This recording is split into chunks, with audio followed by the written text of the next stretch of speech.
Hare Nama Hare Nama eva kevalam Kalo nasteva nasteva nasteva gatiranyata.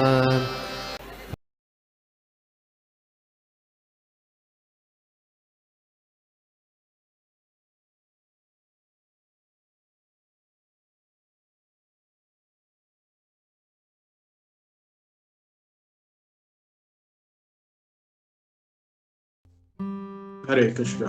आप सभी भक्तों का हार्दिक स्वागत आज के प्रातःकालीन श्रीमद् भागवतम के सत्र में। तो आज हम श्रीमद् भागवतम के तीसरे स्कंद के 16वें अध्याय का 10 नंबर श्लोक पे चर्चा करने जा रहे हैं। तो ओम नमो भगवते वासुदेवाय। ओम नमो भगवते वासुदेवाय। ओम नमो भगवते वासुदेवाय। नारायणं नमस्कृत्यं नरं चैव नरोत्तमं देवीं सरस्वतीं व्यासं ततो जयमुदीरये। नष्टप्रायेषु भद्रेषु नित्यं भागवत सेवया भगवते उत्तम श्लोके भक्तिर्भवतीर्नैष्टिकी। इस श्लोक में 3 बार दोहराऊंगा। तत्पश्चात जिन भक्तों को इसको उच्चारण करना है वो कर सकते हैं। तत्पश्चात हम शब्दार्थ, अनुवाद और तात्पर्य पढ़ेंगे और फिर कथा की शुरुआत करेंगे। ये में तनुर्द्विजरान्तुर्हर्ति मर्दिया भूतान्यलब्ध शरणानि च भेद बुद्धया द्रश्यन्तद्य शतदशो रहीमन्त्यवसातनम् दुरारुषा मम कृशन्त्य दिदण्ड नेतु। मैं इसका टोन मैंने गलत ले लिया, मैं फिर एक बार बोलूं। ये में तनु द्वे जवरान्दुहर्ति मर्दिया भूतान्यलब्ध शरणानि च भेद बुद्धया दृश्यन्त्यधक्ष तदशोर्हरि मन्यवस्ताम् क्रुधारुषामं कृशन्त्यधिदण्डनेतुः। ये मे तनु द्वे जरारा दुहर्ति मर्दिया भूतान्यलब्ध शरणानि च भेद बुद्धया दृश्यत्यधक्षतशो हिमन्यवस्तान् क्रुधारुषामं कृशन्त्यधिदण्डनेतुः। शब्दार्थ, अनुवाद और तात्पर्य कृष्ण कृपा मूर्ति अभय चरणारविंद स्वामी श्रील प्रभुपाद द्वारा जगत गुरु श्रील प्रभुपाद की जय। शब्दार्थ, ये जो पुरुष, मैं मेरा, तनु हूं शरीर, द्विजवरान ब्राह्मणों में सर्वश्रेष्ठ, दुर्हति ही गौवे, मदिया मुझसे संबंधित, भूतानी जीव, लब्ध्य शरणानी आश्रय विहीन, च तथा भेद बुद्धया भिन्न मानते हुए, दृश्यन्ति देखते हैं, अध पाप के द्वारा, शत क्षतिग्रस्त, दृशः निर्णय की शक्ति, ही क्यों ही, अहि संप्रवत, मन्यवतः क्रुद्ध, ताम उन्हीं व्यक्तियों को, क्रुधा गीत जैसे दूत, रुषा क्रोध से, मम मेरे, कृशन्ति नोच डालते हैं, अधिदण्डनेतुः दंड के अधीक्षक यमराज का। अनुवाद, ब्राह्मण, गौवे तथा निसहाय प्राणी मेरे ही शरीर है। जिन लोगों की निर्णय शक्ति अपने पाप के कारण क्षतिग्रस्त हो चुकी है, वे उन्हें मुझसे पृथक रूप में देखते हैं। वे क्रुद्ध सर्पों के समान है और वे पापी पुरुष के अधीक्षक यमराज के गीत जैसे दूतों की चोंचों से क्रोध में नोच डाले जाते हैं। तात्पर्य, ब्रह्म संहिता के अनुसार गौवे, ब्राह्मण, स्त्रियां, बच्चे तथा वृद्ध पुरुष निसहाय प्राणी हैं। इन पांचों में से ब्राह्मणों तथा गौवों का इस श्लोक में विशेष उल्लेख हुआ है, क्योंकि भगवान ब्राह्मणों तथा गौवों के हित के विषय में सदा चिंतित रहते हैं और इसी रूप में वंदित होते हैं। अतएव भगवान विशेष रूप से उपदेश देते हैं कि किसी को इन पांचों से, विशेष रूप से गौवों तथा ब्राह्मणों से ईर्ष्या नहीं करनी चाहिए। भागवत के किन्हीं किन्हीं पाठों में दुहति के स्थान पर द्रुहिति ही शब्द का प्रयोग मिलता है, किंतु दोनों ही शब्दों से अर्थ एक ही निकलता है। द्रुहति ही का अर्थ है गाय, गाय है, और द्रुहित्री का भी अर्थ गाय हो सकता है, क्योंकि गाय को सूर्यदेव की पुत्री माना जाता है। जिस तरह से बच्चों को देखरेख उनके माता पिता द्वारा की जाती है, उसी तरह श्रीवर की देखरेख पिता, पति या सयाने पुत्र द्वारा की जाती है। जो लोग असहाय है, उनकी देखरेख उनके अभिभावकों द्वारा की जानी चाहिए, अन्यथा वे यमराज द्वारा दंडित किए जाएंगे, क्योंकि यमराज भगवान द्वारा पापी प्राणियों के कार्यकलापों का निरीक्षण करने के लिए नियुक्त है। यहाँ पर यमराज के सहायकों या दूतों की उपमा गीध से दी गई है, और जो लोग अपने रक्षों की रक्षा करने का कर्तव्य नहीं निभाते, उनकी तुलना सर्पों से की गई है। गीध सर्पों के साथ बहुत ही बुरी तरह से बर्ताव करते हैं, उसी तरह दूत असावधान अभिभावकों के साथ बुरी तरह पेश आते हैं। ओम अज्ञानतिमिरान्धस्य ज्ञानाञ्जनशलाकया चक्षुरुन्मीलितं येन तस्मै श्री गुरुवे नमः। श्री चैतन्य मनोभीष्टं स्थापितं येन भूतले स्वयं रूप गदामह्यं ददाति स्वपदान्तिकम्।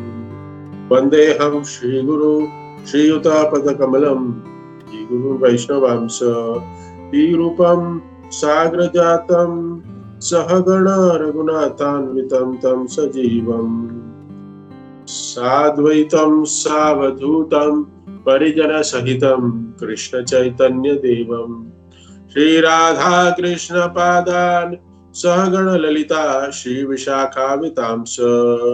हे कृष्णा करुणा सिंधु दीन बंधु जगतपते गोपेश गोपिका कांत राधा कांत नमस्तुते। तप्त कांचन गौरांगी श्री राधे वृंदावनेश्वरी विश्वभानुसुते देवी प्रणमामि हरिप्रिये। वाञ्छाकल्पतरुभ्यश्च कृपा सिन्धुभ्येव च पतितानां पावनेभ्यो वैष्णवेभ्यो नमो नमः। नमो विष्णुपादाय कृष्णपृष्ठाय भूतले श्रीमते भक्तिवेदांत स्वामिनिति नामिने। नमस्ते सरस्वती देवे गौरवाणी प्रचारिणे निर्विशेष शून्यवादी पाश्चात्य देश तारिणे। जय श्री कृष्ण चैतन्य प्रभु नित्यानंद श्री अद्वैत गदाधर श्रीवासादि गौर भक्त वृंद। हरे कृष्णा कृष्णा कृष्णा हरे हरे, हरे राम राम राम हरे हरे। हरे कृष्णा। प्रसंग हम जानते हैं कि ये जो प्रसंग है जिसमें 4 कुमार और जय और विजय के बीच में संवाद हुआ। इनकी एंट्री रोकी गई 4 कुमारों की, और फिर श्रापों का सिलसिला शुरू हुआ। और फिर भगवान वैकुंठ जो धाम है अपने महल से बाहर आए, और भगवान इस परिस्थिति को संभाल रहे हैं।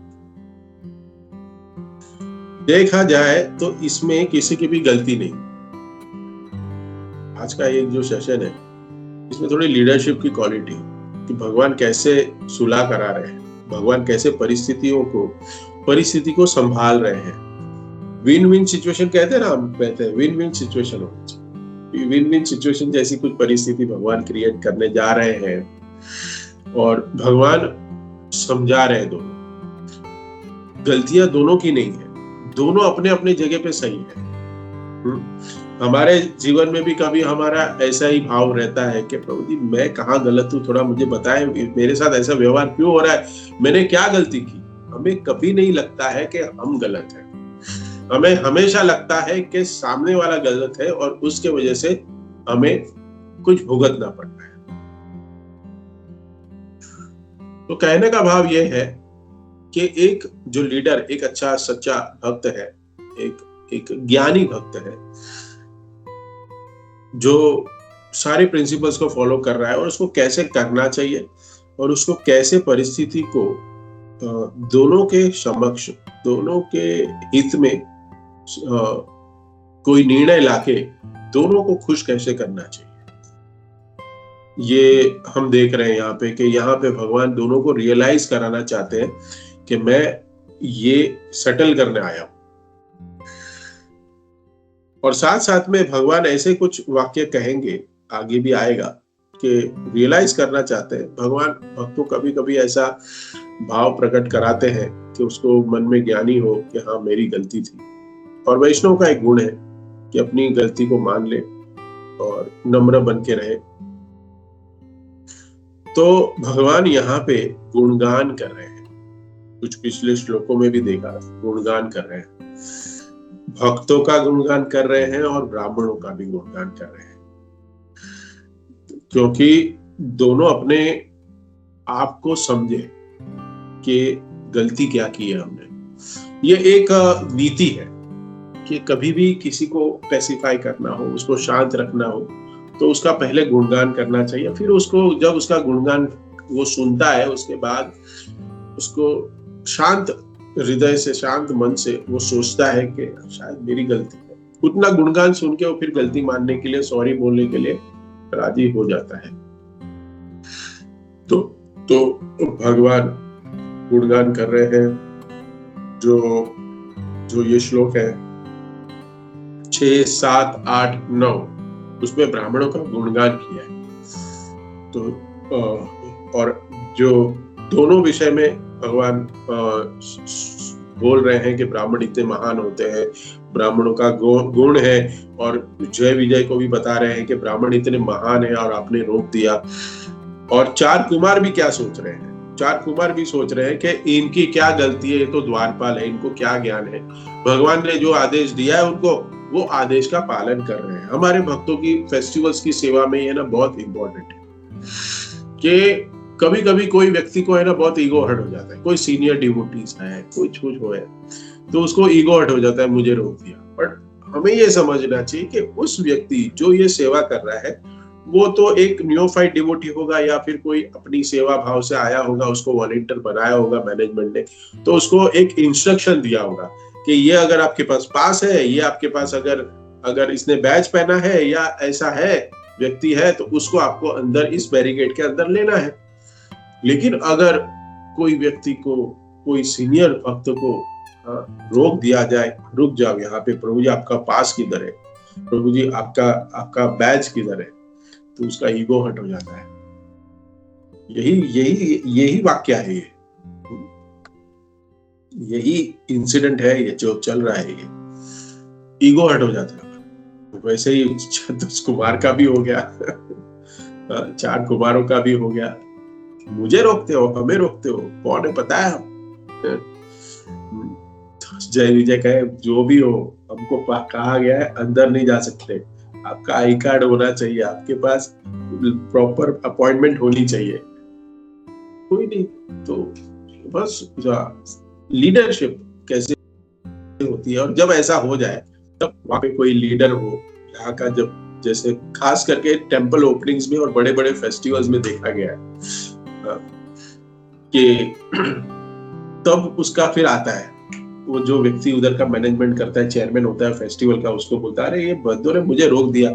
फिर वो संभालता है अपने आप को, क्योंकि उसको सर्वेंट की भी जरूरत होती है, क्योंकि नेक्स्ट फेस्टिवल में कौन करेगा, ये आके अपना टाइम देके अपनी सेवा कौन करेगा? यही व्यक्ति करेंगे, यही डिवोटीज करेंगे।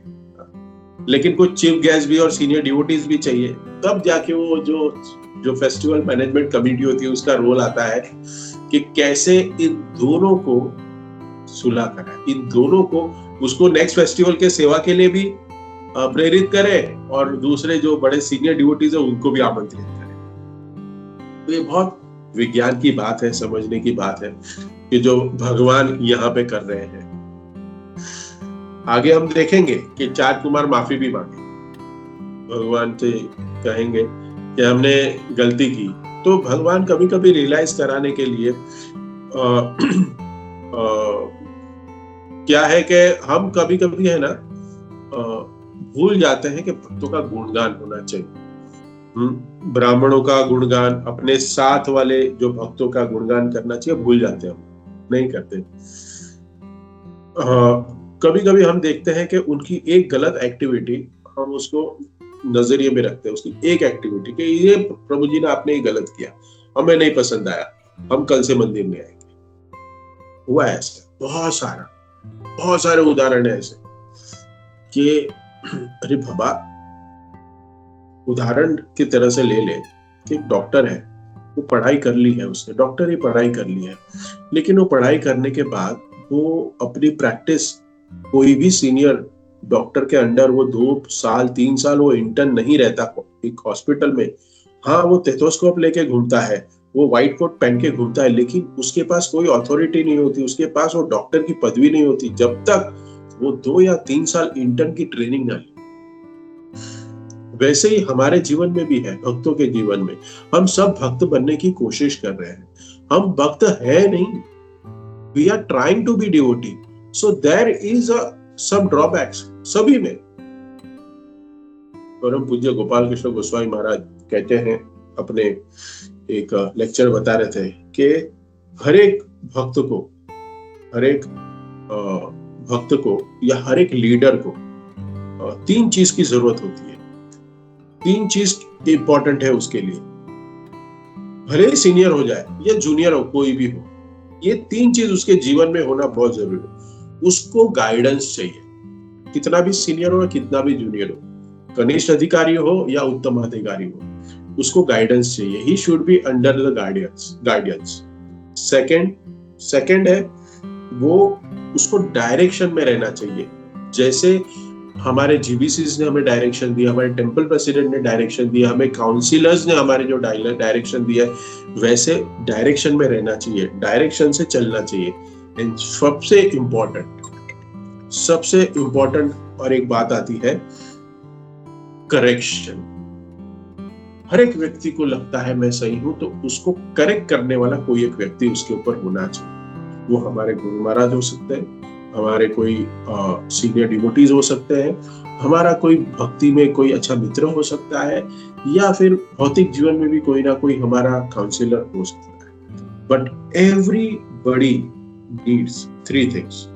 कितना भी सीनियर हो जाए या कितना भी बड़ा व्यक्ति बन जाए, उसको गाइडेंस लगता है, उसको डायरेक्शंस लगती है, और उसके साथ साथ उसको करेक्शन भी लगती है। उसको करेक्ट करने वाला भी कोई होता है। यहाँ पे भी करेक्शन हो रहा है, दोनों को लग रहा है कि हम सही है, हमारी कोई गलती नहीं है, लेकिन क्या करें, भगवान सुलह करने आए हैं। और कभी कभी हम देखते हैं कि कोई भक्ति बहुत अच्छे गुण होते हैं, लेकिन एक गलती से उसके सारे अवगुण को हम लोग गुणों को हम भूल जाते हैं और एक अवगुण को लेके बैठ जाते हैं कि उसने ऐसे किया नहीं, लेकिन उसको देखिए कि उसमें कितने सारे अच्छे गुण हो सकते हैं। नहीं है, बहुत सारे अच्छे गुण हमें देखने चाहिए, इस चीज को विचार करना चाहिए। तो ये गुणगान जो है ना, हम कब करते हैं पता है, बर्थडे में। तो गुणगान के लिए राधेश्याम प्रभु बहुत अच्छा बताते हैं। He said, I don't wait for birthday to appreciate devotees. Birthday के दिन ही हम उनका गुणगान करेंगे, नहीं। कहते हैं राधेश्याम प्रभु कहते हैं कि इसमें रिस्क है कि अगर मैं गलती से उस भक्त के बर्थडे को भूल गया मैं, तो फिर क्या होगा, मैं मिस कर दूंगा। तो बर्थडे पे अगर विश करते कि अगर मैं उसका गुणगान करना भूल गया, बर्थडे ही भूल गया, तो मैंने उस भक्त का गुणगान ही मिस कर दिया। मैं क्या करूंगा, राधेश्याम प्रभु कहते हैं मैं रेगुलर करता हूँ, किसी भक्त को रोज किसी ना किसी भक्त को मैं अप्रिशिएट करता हूँ, गुणगान करता हूँ। ये एक अच्छी क्वालिटी है, सबको ये अपनानी चाहिए। बर्थडे अगर मिस भी हो जाए तो भी क्या होगा कि व्यक्ति को पता है कि नहीं, ये जो प्रभु जी है वो बर्थडे के दिन गुणगान नहीं करते, ये जेन्युइनली हर रोज गुणगान करते हैं कोई ना कोई भक्त का। तो रेगुलर गुणगान सुनने से क्या होता है कि प्यूरिफाई होते हैं। इसलिए इस श्लोक में ब्राह्मणों वैष्णवों का गुणगान हो रहा है, और ये गुणगान करने से सोचिए, कभी किसी को ग्लोरीफाई करते हैं ना कि आप ये करते हो वो करते हो, प्रभु जी आप तो क्या सुबह आपकी क्या साधना है, आप बहुत सुंदर तरीके से आप जप करते हो बहुत, तो क्या सोचता है पता है, मैं करता, प्रभु जी ने गुणगान तो किया, लेकिन क्या है उसको बरकरार रखने के लिए अपनी साधना को और ठीक से करने की कोशिश करता है। वो झपकी नहीं लगाता, वो सोता नहीं, वो नींद पे कंट्रोल करता है, कभी लेट नहीं आता मंगल आरती, वो बड़ी बड़ी ऐसी कोशिशें करता है गुणगान करने से, वो सोचने लगता है। ये एक विज्ञान है जो भगवान ये हमें सिखा रहे इस क्वालिटी को। तो ये हम देखते हैं कि आज का जो श्लोक है, ये जो पिछले श्लोकों में गुणगान हो रहा था सबका, ब्राह्मणों वैष्णवों का, और तो आज श्लोक में आ रहे हैं जो बता रहे हैं कि ब्राह्मण गौवे निसहाय प्राणी मेरे ही शरीर है, जिन लोगों की निर्णय शक्ति अपने पाप के कारण क्षतिग्रस्त हो चुकी है, वे उन्हें मुझसे पृथक रूप में देखते हैं। वे क्रोध सर्पों के समान है, और वे पापी पुरुषों के अधीक्षक यमराज के गीध जैसे दूतों की चोंचों से क्रोध में नोच डाले जाते हैं। तो ये लेसन जो है यहाँ पे, ये लीडरशिप का ही लेसन है कि अगर लीडर की पोस्ट है तो उस कैपेसिटी में सेवा भी करनी पड़ेगी। अगर लीडर है आप, तो पोस्ट लेके बैठने के लिए नहीं।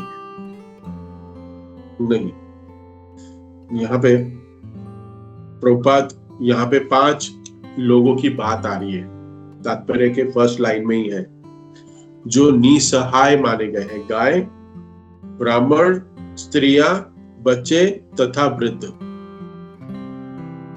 ये कैसे हमारे जीवन में कंट्रीब्यूट करते हैं, थोड़ी संक्षिप्त में चर्चा करेंगे। गाय है, प्रभुपाद कहते हैं अगर गाय, 2 गाय, कुछ गाय है आपके पास बैल है और कुछ एकड़ जमीनें हैं, या 1 एकड़ या 2 एकड़ जमीन है आपके पास, तो आपका इकोनॉमी प्रॉब्लम सॉल्व हो जाएगा।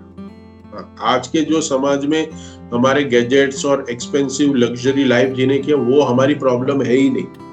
जैसे एक बार मैं लेक्चर बता रहा था कि रोटी कपड़ा मकान वो प्रॉब्लम नहीं है हमारा। रोटी कपड़ा मकान तो सभी को उपलब्ध है, लेकिन उस रोटी कपड़ा मकान में जब हम लग्जरी को डालते हैं तब हमारी प्रॉब्लमें शुरू होती है। वो प्रॉब्लम, रोटी कपड़ा मकान तो इजीली मिल जाएगा कहीं, जीने के लिए क्या चाहिए, क्या चाहिए जीने के लिए?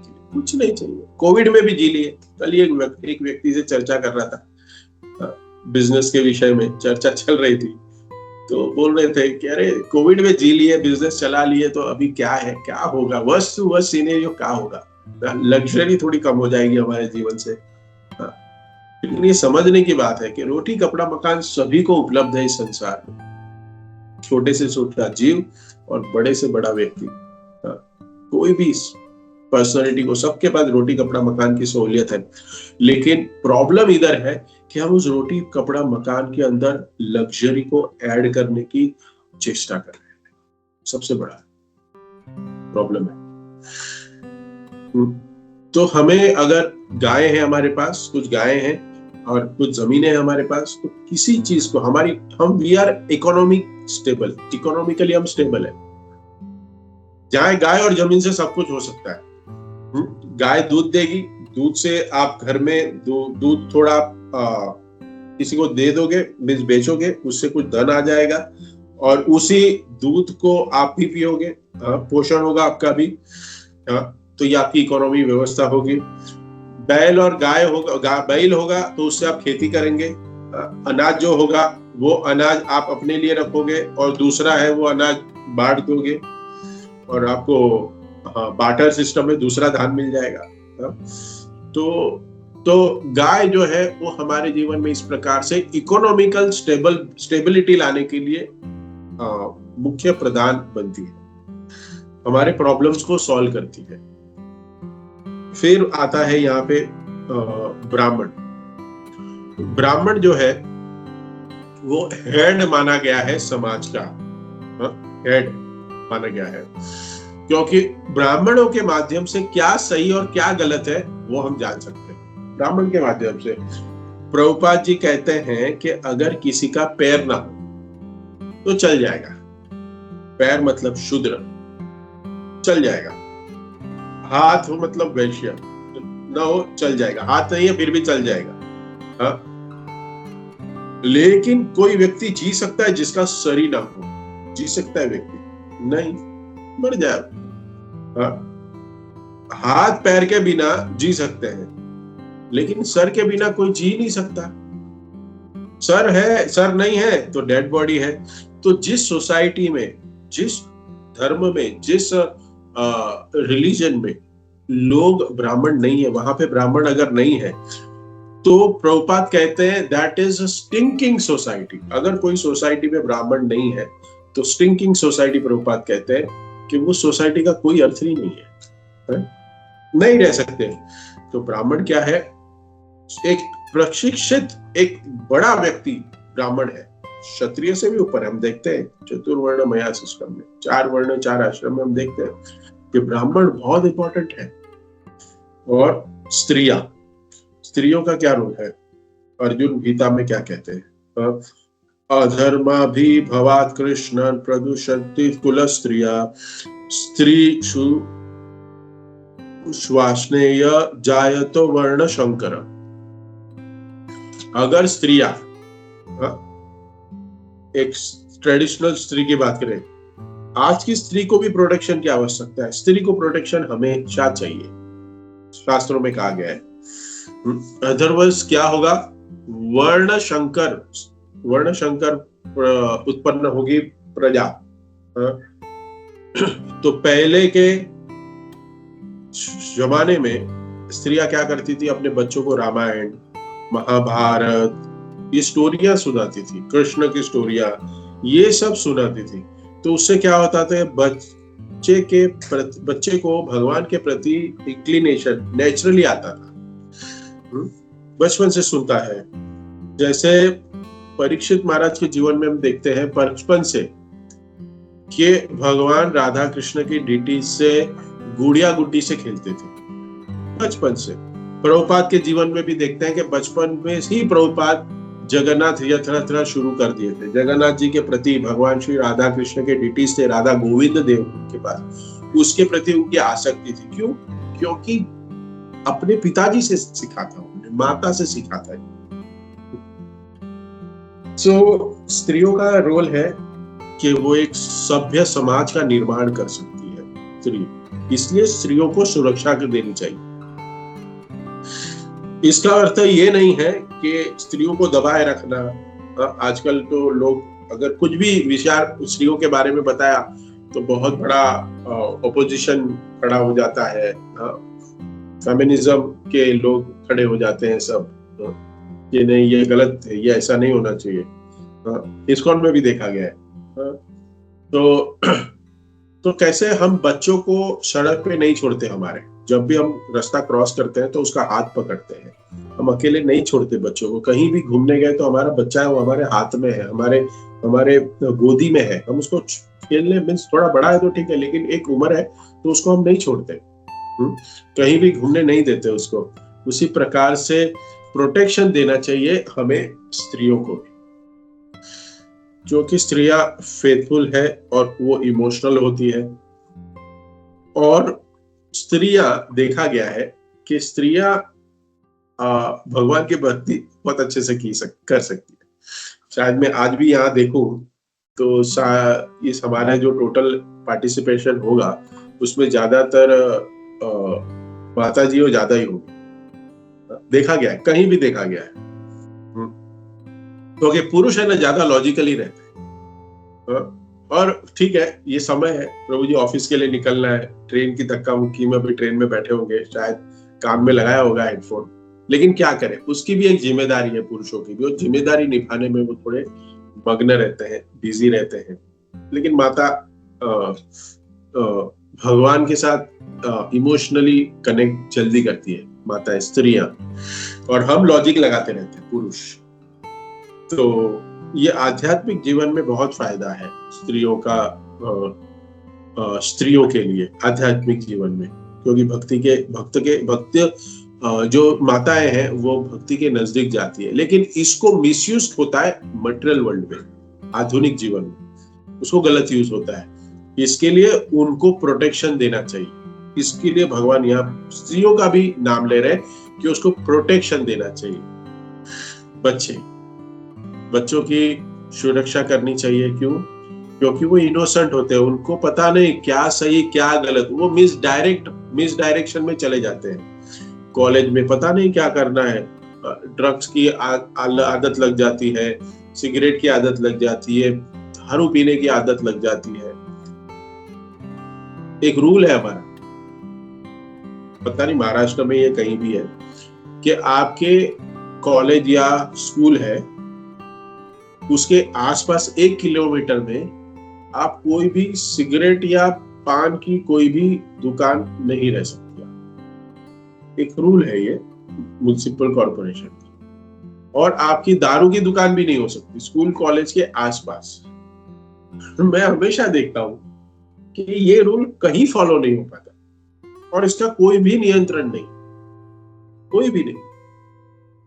जितना भी देखा कि इसको कोई कंट्रोल करने वाला है ही नहीं। इसके लिए क्या हो रहा है कि बच्चे आज अनकंट्रोल जा रहे हैं, किसी के कंट्रोल में नहीं है, गलत व्यसनों में जा रहे हैं। तो देखना चाहिए कि बच्चों की सुरक्षा करनी चाहिए, और उसके बाद बच्चों के साथ साथ, और बच्चों की सुरक्षा इसके लिए भी होनी चाहिए कि वो एक देश का भविष्य भी है। अगर भौतिक तरीके से हम देखे जाए, देश की इकोनॉमी और देश का भविष्य को सोचे तो भी। और वृद्ध जो लास्ट आता है, वृद्ध पुरुष निसहाय प्राणी है, जो बूढ़े व्यक्ति हैं, जो बूढ़े हैं, उसकी क्यों उसकी उनका प्रोटेक्शन करना चाहिए? क्योंकि उनके पास एक्सपीरियंस्ड है। हम कई धक्के खाने के बाद सीखेंगे, लेकिन वो हमें बैठे बैठे सिखा देंगे क्योंकि उनके पास एक्सपीरियंस्ड है। भीष्म पितामह चाहे तो भगवान स्वयं युधिष्ठिर महाराज को कन्विंस कर सकते थे, सिखा सकते थे। परम भगवान है, परमात्मा रूप में बैठे हैं। जैसे ब्रह्मा जी को भगवान ने सब कुछ हृदय में सिखा दिया, चारों वेद का ज्ञान सब कुछ बता दिया ब्रह्मा जी को भगवान ने, लेकिन युधिष्ठिर महाराज को नहीं बताया। क्यों? जानबूझ के युधिष्ठिर महाराज को नहीं समझने दे रहे, उनको भीष्म पितामह के पास लेके जा रहे हैं। क्योंकि भीष्म पितामह कौन है? वयोवृद्ध है, ज्ञान वृद्ध। वयोवृद्ध जो होता है ना, वो उसको ज्ञान वृद्ध भी कह सकते हैं। सभी में अप्लाई नहीं होता है, लेकिन वो ज्ञान वृद्ध भी होता है। उसके पास एक्सपीरियंस ज्यादा है, क्योंकि भीष्म पितामह ने इतने वर्षों तक रूल किया हस्तिनापुर।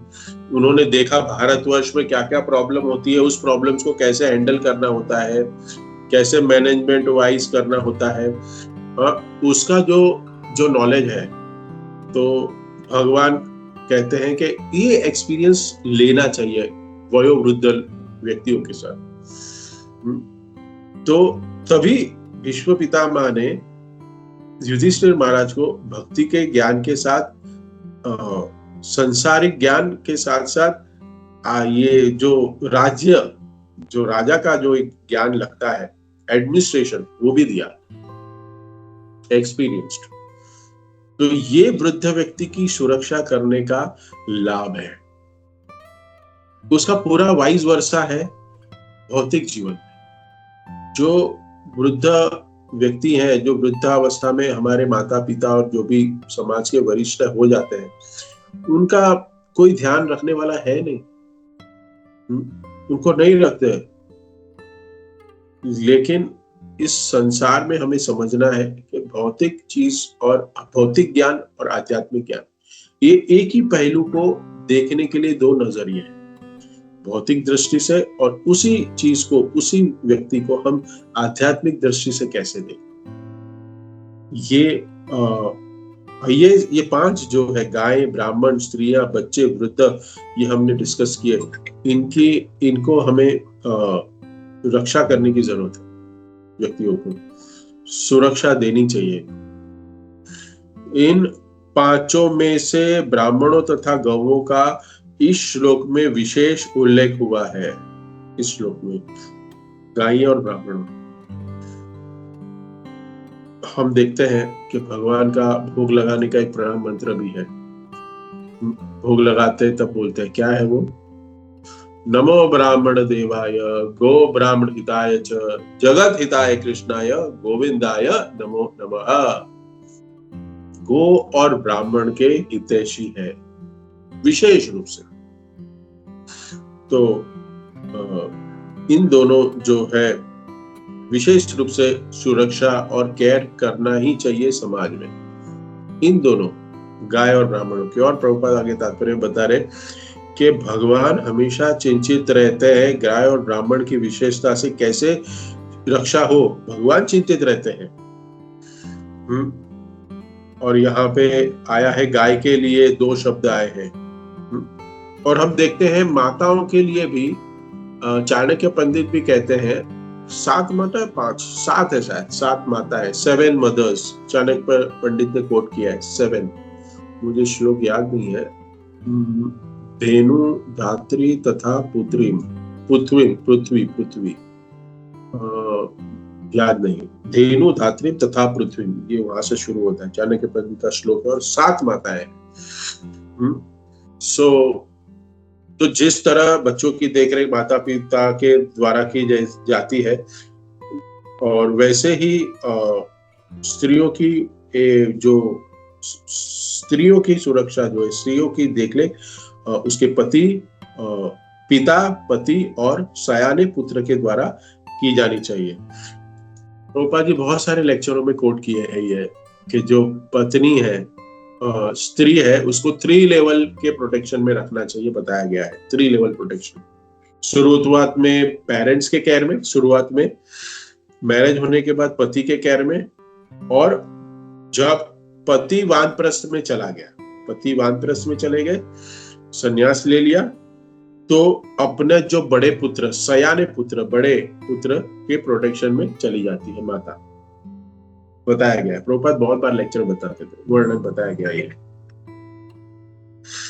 और अगर ऐसा नहीं किया जाएगा तो क्या होगा? अगर ऐसा नहीं किया जाएगा तो क्या होगा? तो अगर ऐसा नहीं किया तो क्या होगा बता रहे हैं। तो यहाँ बता रहे हैं कि दंडित किए जाएंगे, क्योंकि यमराज भगवान द्वारा पापी प्राणियों के कार्यकलापों का निरीक्षण करने के लिए नियुक्त है। यमराज को नियुक्त किया गया है। अगर हम ब्राह्मणों की रक्षा, गौओं की रक्षा, हमारे बुजुर्गों की रक्षा नहीं कर रहे हैं, तो जो व्यक्ति ये रिस्पॉन्सिबिलिटी को पूरा नहीं करता, इररिस्पॉन्सिबल बनता है। प्रभुपाद जी एक श्लोक कोट करते हैं अपने लेक्चर में रिस्पॉन्सिबिलिटी के रिगार्डिंग, और वो ऋषभ देव के प्रसंग का भागवतम का ही श्लोक है। गुरु न सस्यात् स्वजननो सस्यात्, पिता न सस्यात् जननी न सस्यात्, दैवम सस्यात् न सत्येस च स्यात्, मोचयन्तो उपेत मृत्यु। आप गुरु नहीं बन सकते। गुरु न सस्यात् स्वजन न सत्यात्, आप पेरेंट रिलेटिव मत बनो।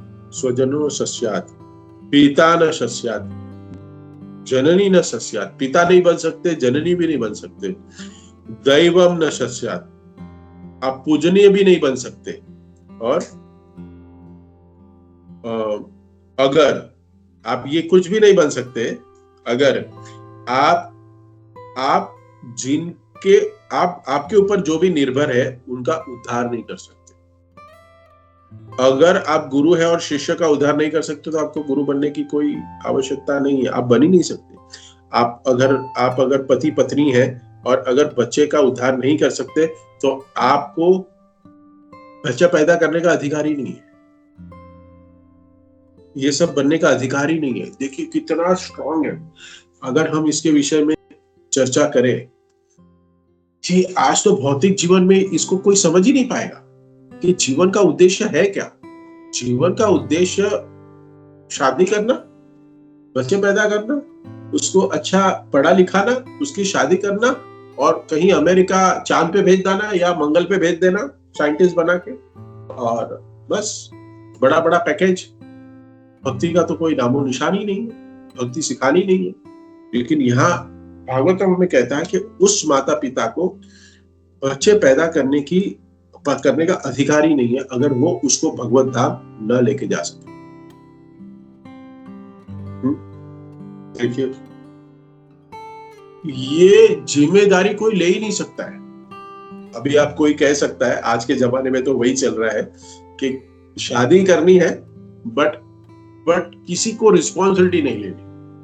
They wanted to enjoy the relationship. They wanted to enjoy, but they don't want to have a responsibility. Responsibility नहीं लेनी। तो ये बहुत अधम तरीका है, ये बहुत गलत है संसार में। ये जिम्मेदारी नहीं उठाना किसी का। तो ये जिम्मेदारी उठाना, पूजनीय बनना, जिम्मेदारी लेना, गुरु बनना, ये बहुत रिस्पॉन्सिबिलिटी है, रिस्पॉन्सिबिलिटी वाला कार्य है। लेकिन ये रिस्पॉन्सिबिलिटी, ये जो लीडरशिप है, अगर वो अपने नीचे वाले व्यक्ति को अगर प्रोटेक्शन नहीं दे पाता तो उसको कोई भी जरूरत नहीं है ऐसे लीडर बनने के लिए। ये रिस्पॉन्सिबिलिटी के लिए है कि ये कुछ शो ऑफ के लिए नहीं है कि मैं बन गया हूं, मेरे पास पोजीशन है, चलो नहीं, कार्य करना होता है, कार्य करना होता है। और अगर कोई व्यक्ति अनक्वालिफाइड है उसको रिजेक्ट भी किया जा सकता है। अगर पोजीशन पे है और लेकिन क्वालिफाइड नहीं दिख रहा है, जैसे हमारे देख रहे हैं हम लोग, हमारा इलेक्शन होता है तो कभी ये जीता है कभी वो जीता है, लेकिन ऐसे कह सकते हैं कि वो आज क्यों हिर गया, क्योंकि वो हार क्यों गया, क्योंकि वो इस एरिया के, उस समाज के लोगों को खुश नहीं रख पाया, वो क्वालिफाइड नहीं हुआ। बात अलग है कि हमारे इलेक्शन में कुछ अलग ही पैरामीटर्स होते हैं करने के, लेकिन ये देखा गया है कि अगर उसको वो हार जाता है तो ऐसे समझना चाहिए कि हार गया क्यों, क्योंकि वो क्वालिफाइड नहीं है, वो सबको संतुष्ट नहीं रख पाया। गुरु का त्याग किसने किया पता है आपको? एग्जाम्पल आता है, कोई बताएगा गुरु का त्याग किसने किया? बलि महाराज ने गुरु का त्याग कर दिया। गुरु का त्याग क्यों? क्योंकि गुरु का कार्य क्या है? भगवान विष्णु की आराधना में लगाना, भगवान के निकट लेके जाना। लेकिन क्या कहा? ये विष्णु है, ये ठग बन के आया है, तुम्हारा सब कुछ लूट लेगा। बलि महाराज कहते हैं अगर लूटने आए भगवान तो लूटने दो, मैं तो लूटाना चाहता हूं। लेकिन शुक्राचार्य कहते हैं मत दो। तो गुरु ने जब अपना रोल प्ले नहीं किया गुरु का, तो शिष्य के पास पूरा अधिकार है गुरु का त्याग करने का। गुरु का त्याग कर सकते हैं। हरे कृष्णा, जाइए। और भाई का त्याग भी किया। भाई का त्याग किसने किया? विभीषण ने। रावण का त्याग किया। और पिता का त्याग किसने किया? प्रहलाद महाराज ने किया। और कोई बचा? चार कुमार जो यहाँ पे है, चार कुमार का जो उल्लेख हो रहा है, उन्होंने भी तो अपने पिता का त्याग किया, आदेश नहीं माना, हमें इस संसार में नहीं फंसना, हम जा रहे हैं। ये एग्जाम्पल क्यों आ रहे हैं? कि अपनी रिस्पॉन्सिबिलिटी कोई व्यक्ति नहीं लेता है, पोस्ट और पोजीशन के हिसाब से अगर वो रिस्पॉन्सिबिलिटी नहीं ले रहा है, तो अगर लीडर नहीं ले रहा है तो सबॉर्डिनेट रिस्पॉन्सिबिलिटी लेके क्या करेगा? ठीक है। और ये तब अलाउड है जब वो भक्ति करने की चाह रखता है, अदरवाइज नहीं। ययाति महाराज की कथा में हम देखें, ययाति महाराज जब वो वृद्ध हो गए थे और उनको श्राप मिला शुक्राचार्य द्वारा कि तुम वृद्ध हो जाओगे, तो परेशान हो गए क्योंकि उनको भोग करना था, शरीर साथ दे नहीं रहे, तो जवानी चाहते थे। तो अपने पुत्रों के पास गए, पुत्रों के पास। तो कुछ पुत्र थे, उन्होंने क्या किया? उन्होंने मना कर दिया। लेकिन अपने एक पुत्र ने, अपना गुरु जो है, उनके एक पुत्र जो थे, उनका नाम क्या था? पुरु राजा शायद। एंड में मुझे करेक्ट कर देना, वही क्या नाम था? एक बेटे ने जिन्होंने अपनी जवानी दे दी।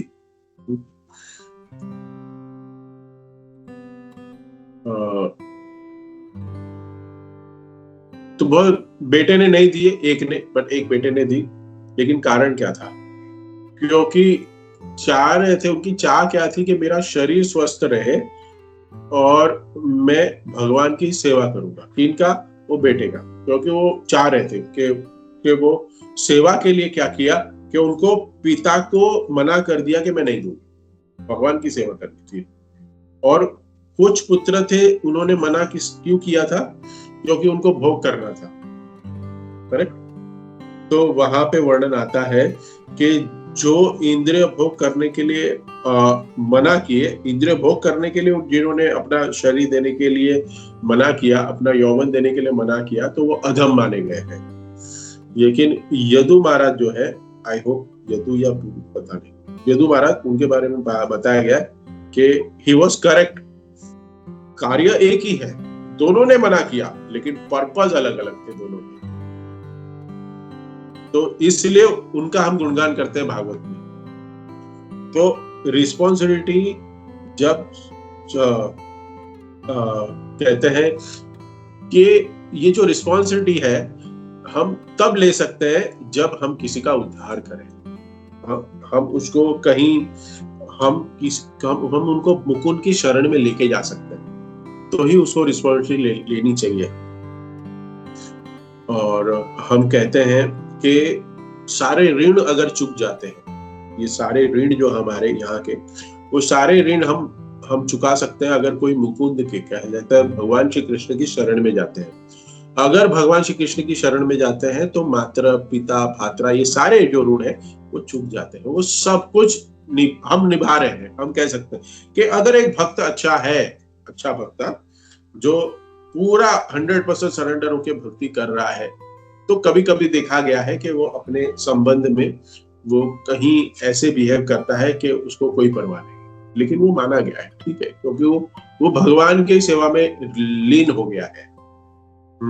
तो घर वालों ने भी उसको एज ए समझ लिया है कि he is on a different path. So ये रिस्पॉन्सिबिलिटी है कि हम लीडरशिप पोस्ट पे हैं, तो हम बी रिस्पॉन्सिबल, हम भाग नहीं सकते। भगवान श्री राम के टाइम कोई भी व्यक्ति आके भगवान से मिल सकता था, डायरेक्ट राजा से। भगवान राम के दरबार में, राम दरबार इसलिए तो कहा जाता है, भगवान राम के दरबार में सीधा बैठ आ सकता था और अपने प्रॉब्लम्स बता सकते थे, भगवान सॉल्यूशन देते थे। तो वहां पे एक बार एक कुत्ता आया, तो देखा, तो भगवान ने देखा कि कौन आया, देखो, तो कुत्ता था वहां पे। तो बताया कुत्ता है, तो कुत्ता को क्या प्रॉब्लम है, तो लेके आओ। कुत्ते को बुलाया भगवान ने। तो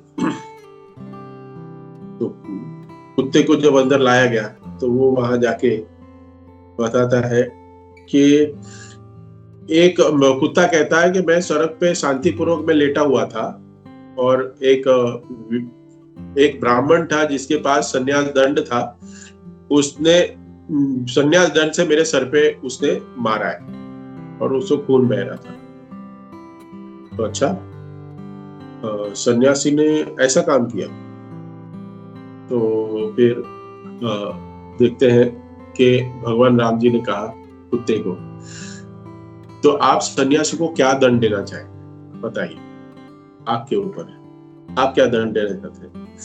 कुत्ते ने क्या कहा कि सन्यासी को फला फला जगह, एक अलग अलग एक जगह है, वो मठ है, उसका प्रेसिडेंट बना दो, उसका प्रेसिडेंट बना दो इस सन्यासी को। तो रामचंद्र जी सोचे कि कोई दंड है या आशीर्वाद है, ये फेवर कर रहा है इसको। तो भगवान कह रहे हैं, रामचंद्र जी स्वयं परमात्मा, स्वयं भगवान कह रहे हैं, मैं जानने का इच्छुक हूं कि तुमने ऐसा क्यों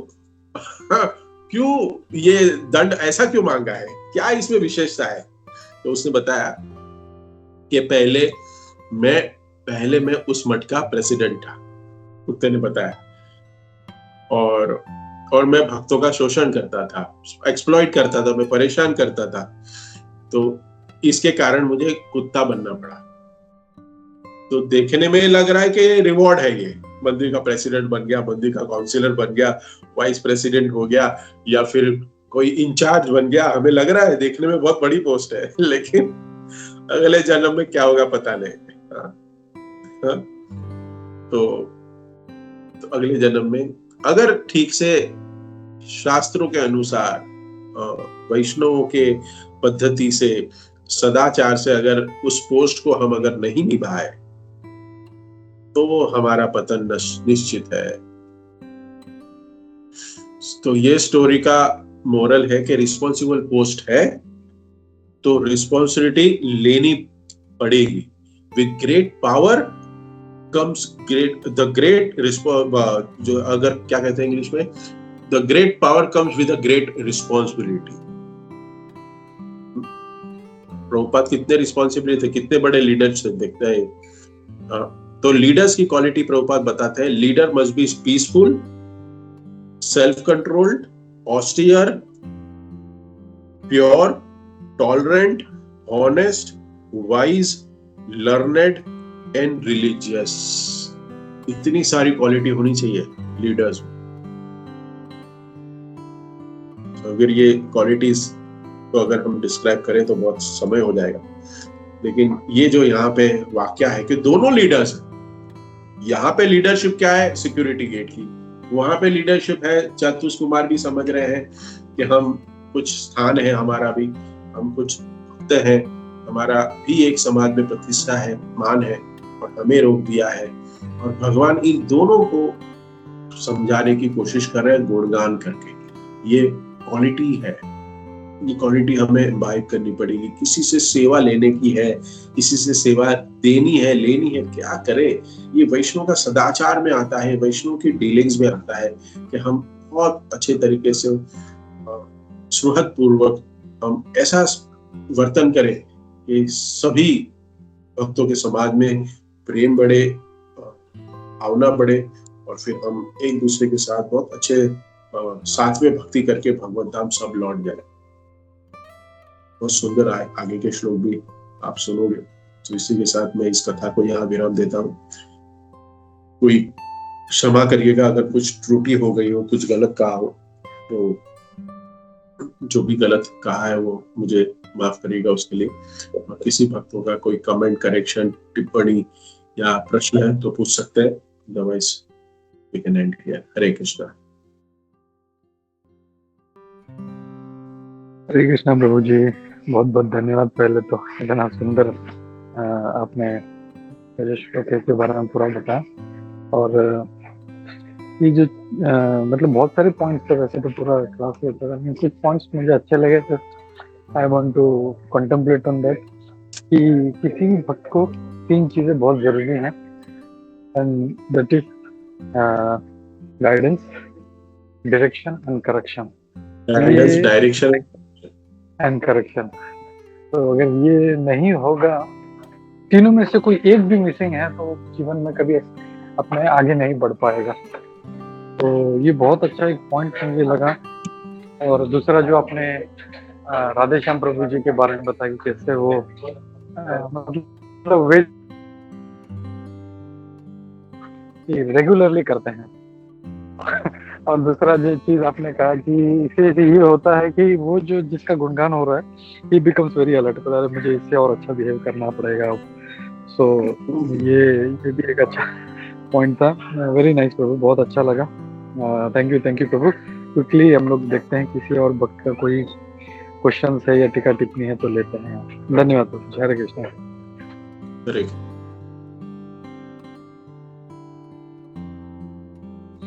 उमंगिनी माता जी। यस, हरे कृष्णा प्रभु जी, नंद प्रणाम प्रभु जी। Very wonderful class. अभी जैसे गोपीनाथ प्रभु जी ने कहा कि बहुत सारे पॉइंट्स आपने मेंशन किए, ब्राह्मण, स्त्री, गौ माता, वृद्ध, बच्चे, इनको कैसे प्रोटेक्शन मिलना चाहिए। एंड इट्स वेरी प्रभु जी बहुत समझने के लिए इजी था, जो आपने जिस तरह से एग्जाम्पल्स देके भी आपने समझाया। So thank you so much प्रभु जी फॉर द क्लास। प्रभु जी मेरा एक क्वेश्चन था कि आपने जैसे कहा कि आपने एग्जाम्पल लिया कि जैसे सीनियर डिवोटीज टेंपल में आते हैं, उनके पास नहीं है, उनको रोका जाता है तो उनका ईगो हर्ट होता है। तो उसी तरह से प्रभु जी ये चतुष कुमारों का जो ईगो है, इसको हम आध्यात्मिक ईगो समझ सकते हैं, क्योंकि उनको तो सेंस ग्रेटिफिकेशन की तो चाह नहीं थी, लेकिन उनका अहंकार मतलब कैसे समझ सकते हैं प्रभु जी। हरे कृष्ण। They were not अहंकारी। They were not। कभी कभी हमें सिखाने के लिए भगवान भक्तों को ये गुण अपनाने के लिए प्रेरणा देते हैं। देखिए, जय विजय के हृदय में भगवान स्वयं परमात्मा स्वरूप विराजमान है। भगवान सर्वव्यापी है। भगवान अपने महल में बैठ के, जैसे अभी अगर मैं यहाँ बैठा हूँ और बेल बजी तो मुझे नहीं पता कि गेट पे कौन है, मेरे दरवाजे पे कौन खड़ा है, लेकिन भगवान को पता है सर्वस्व। ये हम जैसे बद्ध जीव को सिखाने के लिए भगवान ये सब कराते हैं। तो हम चतुष कुमार में ये अवगुण नहीं देख नहीं सकते। ये हमें सिखाने के लिए भगवान ने कहा कि तुम ऐसे करो, आप लोग ऐसे बिहेव करो कि मुझे फिर आगे कलयुग के भक्तों को भागवतम देनी है, भागवतम में मुझे ये आपको सबको सिखाना है, इसके लिए। तो हम इसको आध्यात्मिक नहीं बता सकते कि आध्यात्मिक है। जैसे आपने कहा, जैसे आपने कनेक्ट किया कि जैसे मैंने बताया, I hope nobody so much senior over here and is not hurted क्या किसी है, but we have to understand both the way। मैंने इसको कनेक्ट इसके लिए किया था कि हम भी कभी कभी ऐसे हमें लगता है कि हम 15 साल 20 साल 25 साल हमारा मंदिर में हो गया है, मुझे सब जानते हैं, and when we enter in the temple some restriction premises, so we feel sometimes this। so yesterday night when I was preparing this, so I just reconnect this, I was connecting all the dots। okay, this happens with me also sometimes। कि ये वाकया हमारे जीवन के लिए भी बहुत important है। तो मेरे दृष्टि से मैं जो इतना समझता हूँ, there is no problem between जय विजय and चतुष Kumar. they were just playing the role। so भगवान ने उनको प्रेरणा दी कि ऐसे रोल करिए, इसलिए वो कर रहे हैं। लेकिन ये दोनों भगवान के साथ कनेक्ट है, भगवान के इतने प्रिय है, तो उनमें कोई दोष नहीं है। ये दोष दिख रहा है हमें, लेकिन वो हम जैसे दोषों को हमारे दोषों को दिखाने के लिए है, नॉट नो। हरे कृष्णा। हरे कृष्णा प्रभु जी। Yes, thank you so much for the answer प्रभु जी। हरे कृष्णा। Thank you. ग्रंथराज श्रीमद् भागवतम की जय, जगत गुरु श्री प्रभुपाद की जय, आप सब अपने अपने गुरुदेव की जय, आप सभी भक्तवृंद की जय। निताई गौर हरि प्रेमानंद। हरे कृष्णा। Thank you.